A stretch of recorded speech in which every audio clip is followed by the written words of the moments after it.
Баршаңызға сәлем достар. Менің каналыма тіркеліп, қолдау көрсетіп, лайк басып өтіңіздер. Тәлкекке түскен тағдыр. Әңгіме. Қаңтардың қызыл аязды шұнақ түні. Азынай соққан қарлы сол дауыл оқтын ішін тартып аш бөрідей ұлиды. Қашанда да жарығы мардымсыз қала көшелері мүлдем тастай түнекке оранған. Жұмысынан кеш шыққан Арман жалбарынған үндестіп бұрылған еді. Қалтарыстау жерде бір қыздың алқымына пышақ тіреген бұзақылар көзіне шалынды. Дір-дір қағып құлағындағы сырғасына ағыталмай жыламсыраған қыз мұны байқасымен жан ұшыра шыңғырды. Арман ойланбастан көмектесуге асықты. Аяқ астынан пайда болған арашашыға бұзақылар да тап берген. Ұзын тұра жігітті шықшыттан нұрттай ұшырған Арман екінші тонаушымен жеке қалды.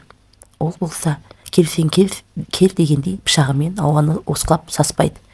Алайда бокстан спорт шебер деген атағы бар Арман да оңай шағылатын жаңағы емес еді. Жалтара беріп жұдырықты жаңбыр жаудырды. Ыңғырсып екі өктелген тәпелтек қарақшы оң жақ қапталдан тиген ауыр соққыдан талып түсті. Төрт тағандап орнынан зорға көтеріле берген алғашқы құлағанды Арман егінің астынан шірене теуіп қайта ұстатты. Торғайдың балапандай бүрісіп тұрған қызды қолынан жетелеп жарық көшеге алып шыққан Арманға бейтаныс бойжеткен үйіне жеткізіп тастауды өтінді. Екеуі бірнеше көшені кесіп өтіп, әсем коттедждің ат шаптырма ауласына енді. Еңселі үйдің төрт бөлмесінде кішігірім жартастай қара шал отыр.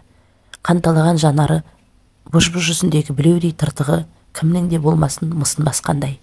Шалдың шытынаған сұп-суық көздері аяушылықты білмес мінезін, сом тұлғасы, жап-жалпақ жауырыны мен күректей алақандары алапат күш иесі екенін танытады. Немересінен Арман тонаушылардан құтқарған қыз шалдың жалғыз немересі болып шықты. Мән жайды естігенде қария ақпанда жарған урадай шабынды. Жауатын бұлттай түнеріп, күндей күркірегенде қарулы екі жігітке дес бермейтін Арман жел ұрған жапырақша қалдырады. Сүт пісірім мезгілден соң сабасына түскен қарт баққандай саусақтармен мұның арқасына қағып ризашылығын білдірді. Қоштасарда Марал, қыздың есімі солай екен, қимастықпен жәудірге ұзақ қарағанда Арманның жүрегі атша тулады. Ертеңде Арманның жұмыс орнына бұқан мойын балуан тұлғалы тақырба жігіт іздеп келіп, қарттың сәлемдемесі деп қомақты ақша ұсынды. Оның да өңі сұсты екен. Алмаймын деуге Арманның батылы бармады. Түндегі жігіттердің түрі түсін киген киімдерін таппіштеп сұраған тақырбас болған жайт туралы ешкімге тіс жармауын қатаң ескертті. Бұл үнсіз басын изеген. Басқа малы жоқ еді. Көп ұзамай екі жігіт иіс тиіп уланып өп деген жаманат хабар қаланың ішін шарлап кетті. Мәйіттерді көзбен көргендердің сипаттаумен өлген екі адамның Маралды тонаған бұзақылар екенін түсінгенде Арман еріксіз тітіркенді. Арада бір шама уақыт өтті. Осы аралықта Маралдың көрікті бейнесі жанынан бір сәтке де кеткен емес. Қою қасы қарлығаштың қанатындай қиылған, аққұбаша өңіне қара меңі әдемі үйлескен ару. Арманға қорқындай елестейтін. Онсыз мына жалғанның құны мән мағынасы жоқ тәрізді. Өзгелердің қуанышы Арманның ширыққан жүйкесіне инеше қадалатын. Бұл немен несіне жетісіп жыртыңдайды екен деп қаралай шала білінетін. Әйтсе де Маралдың үйін іздеп баруға тәуекелі жетпейді. Қиял құшағында келе жатқан Арман таныс дауысқа елең етті. О, ғажап, дәл жанында аппақ жүзі қуаныштан балбұл жанған Марал тұр. Сол мезетте өздерінің мәңгілікке табысқандарын екеуі де іштей сезінді. Түйсіктері алдамапты. Көптеген кездесу махаббатқа ұласты. Кейін шаңырақ құруға уағдаласты. Бүгін көңілі әлденеге алып ұртқан сүйіктісі атасының Арманмен тілдескіз келетінін айтты.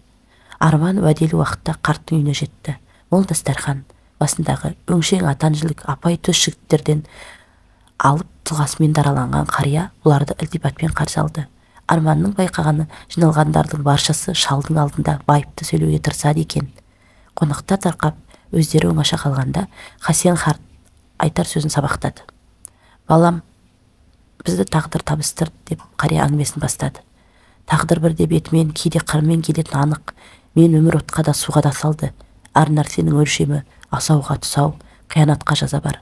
Маралға зорлық жасамақ болған орында өлгені соның дәлелі. Оған менің қатысым жоқ деп жалған айта алмаймын. Ақталуға міндетті демеспін.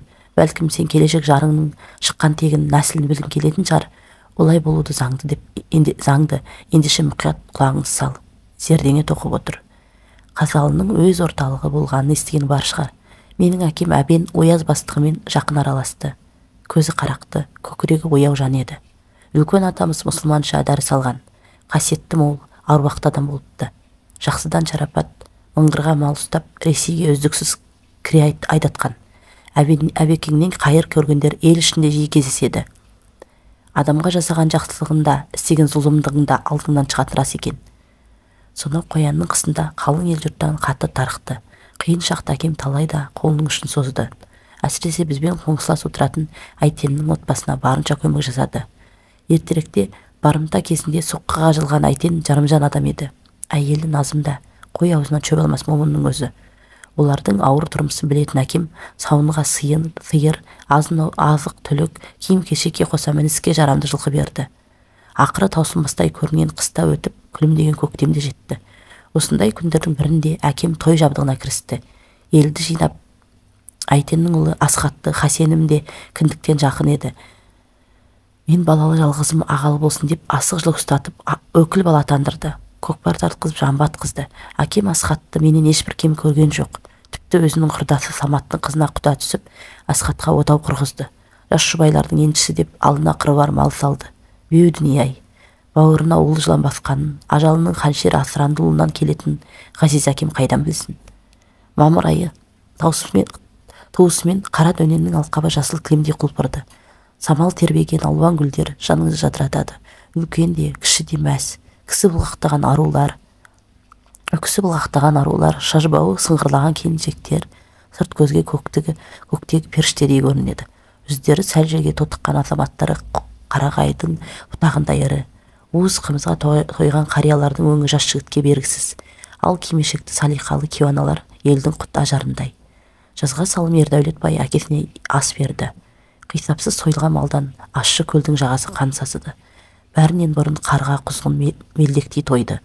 Арғы шеттегі ырғыз мына жақ Ақмешіттен ат арттырып келген қонақтар апталап айлап жатты. Сейістер аузымен құс істеген небір тұлпарларды баптап бәйгеге қосты. Бас аяғы 200-ге жуық дүлдүлдер аламанында бағын сынады. Сүлқарасы күллі сыр бойының мерейін асырды. Жүлдеге тігілген нәр бастаған тоғыздың игі жақсыларға байлаған әкемнің жомарттығы маңдалаға аңыз боп тарады.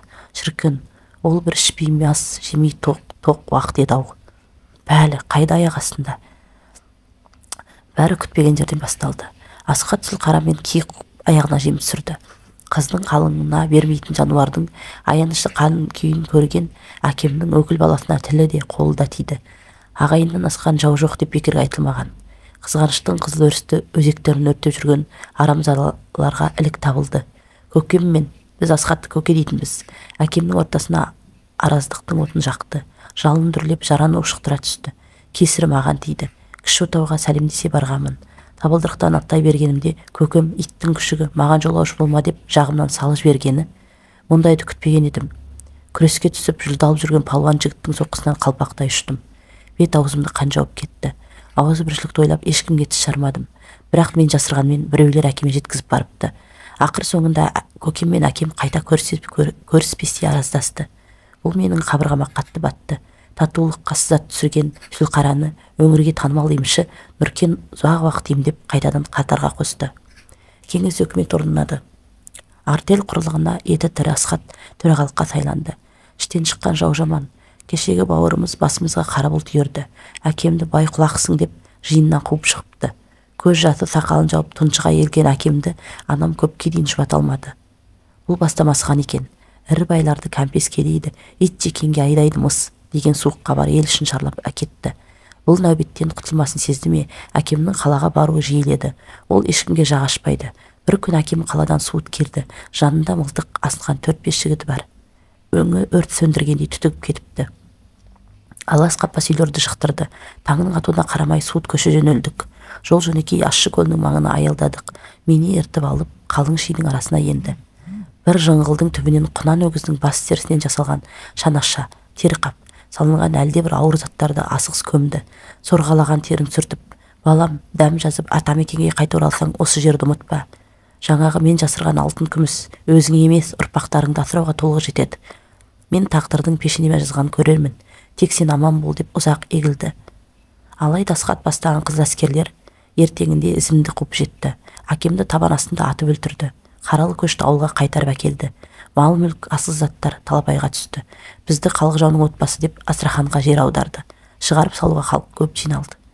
Шашын жұлып зарлаған апам кесір ұлына теріс батасын беріп, жанарынан жас тамшылаған Асхаттың әкесі Әйтен ақ сүттін жерге сауып баласын қарғаған анасы Назым бізге ат үстінен қамшы үйірген Асхаттың тақымдағы Зұлқараны жер көкті жаңғырта кісінегені көз алдында әлі тұр. Ресейде азаппен бірнеше жылды өткіздік. Ішқұсақтан анам көз жұмды. Мен жападан жалғыз қалдым. Бізден бәрі теріс айналды. Бар сүйенерім, жанашырым, Сартай нағашым ғана. Екеуміз соғыс басталар құрсаңда елге оралдық. Ауылда да жақын тұтқан жан баласын кездестірмедік. Байдың құйыршығы деп безеріндер соңымызға шам алып түсті. Опасыз адамнан адал ит артық. Көзін ашқаннан асыраған ақ төстерді тағы бой тасаладық. Сары көлдің ну қамысын мекендеп, жабайы аңдай тіршілік кештік. Момынды ашындырсаң, батырға мейіріміңді нала қыласың, тас бауырға айналады екен. Жазықсыз жапа шеккен бізді де кегіміз ішімізге мұз боп қатты. Қалайда Асхаттың көзін жоюға қан шығарып серттестік. Әр жоспарымызды жеделдетіп жүзеге асыруға тырыстық. Көп ұзамай оның тайыншада итінің дәл тұмсығының астынан Зұлқараны алып кеттік. Аз да болса ішіміздің қыжылы қайтты. Асхат жынданып кетуге сәлі қалды. Оқиға күлкілі де тосыннан өрбіді. Саяткер аңшы Сартай нағашымның білмейтін пәлеш жоқ еді. Бұл жолы тосын айлаға көшті. Тайыншадай қасқыр иттің жел жағынан ұйыққан қаншықтың кепкен тезегін алып шашып бергенде қабаған төбет бар дүниені ұмытты. Ынтасын аусар билеп, алыс сүріп қыңсылаған иттен аттап өттік. Жайшылықта аттың үстіндегі адамды жұлып алатын арлан бізді елегенде жоқ. Белдеуден Зұлқараны шешіп алып тайып тұрдық. Бірақ жатқан жыланның құйрығын басыппыз. Сыртымыздан аңды ұшып қойғанын байқамаған едік. Ауылға барған сапарының бірінде қолға түстім. Өңменіме мылтық тіреп, дырау қамшымен тілгілеп отырып, сары көлге әкелді. Нар намысқа бекінген нағашымның елден асқан мергендігін білетін милициялар сақтыққа көшті. Нәлеттердің жанына тым тәтті екен қайтерсің. Оққа қалған ретінде мен алға тұрғызды. Денемді тасалап, көл ортасына мысықтамандап жақындады. Мен болсам, қорқыныштан әрі біздің келгенімізді білсе өзі де қарап жатпас деген оймен үздіксіз дыбыстаумен болдым. Мүлгіген тыныштық. Қостың алдында ақ төсті бауыздалған өлі денесі жатыр. Үріп сездір қоймасын деген нағашымның әрекеті. Зұлқараға мінген сырт Сартай ұшты күйлі жоғалды. Тұлпардың күйігі өзегін өртеген Асхат ашуын менен қайтарды. Бақандай 10 жылға соттатты.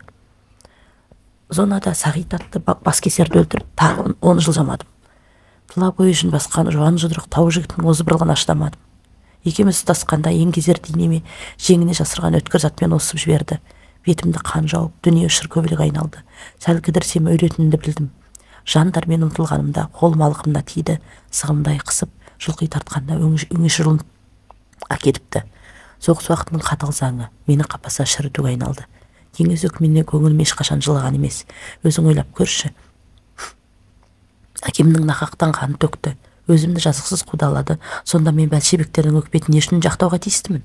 Алайда мен үшін тірі қалудың бір ғана жолы Майданға айыптылар батальонына сұрану еді. Өтініш жаздым. Өтінішім қабылданып, Майданға қарулы күзетпен жіберді.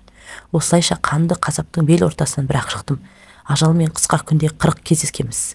Айыптыларға қаруды шабуылға шыққанда ғана береді. Нағыз тозаққа жұмсайды. Дегенмен сүйекке дақ түсіру маған өліммен тең еді. Мейлі, қоймасын, қамасын, әулетін тоз-тоз қылсын. Мен ерекше соғысым керек. Анам мен туғанда ұл тудым деп қалжа жеген. Қорқақтық жасасам, әкемнің аруағы мені кешірмейді деп фашистермен арыстан чалыстым. Бойымды кернеген ашу-ыза, қанды кекті немістерден алдым. Қарсы келгенін қурайшы жапырдым. Қолма-қол шайқаста ондаған дұшпанның жанын жаһанамға жібердім. Блиндажға барып басып кіріп, неміс полковнигін тұтқынға түсірдім. Шайқас барысын дивизия командирі бақылау пунктінен көріп тұрыпты. Ерлігімді бағалады. Мені айыптылар қатарынан босатып, тұрақты әскери құрамға ауыстырды. Наградаға ұсынды. Орден медалдармен жарқап, соғыстан абыройлы оралдым. Зұлмат жылдардың зардабы елге де оңай соқпады. Ауылда бала-шаға, кемпір, қатын-қалаш қалыпты.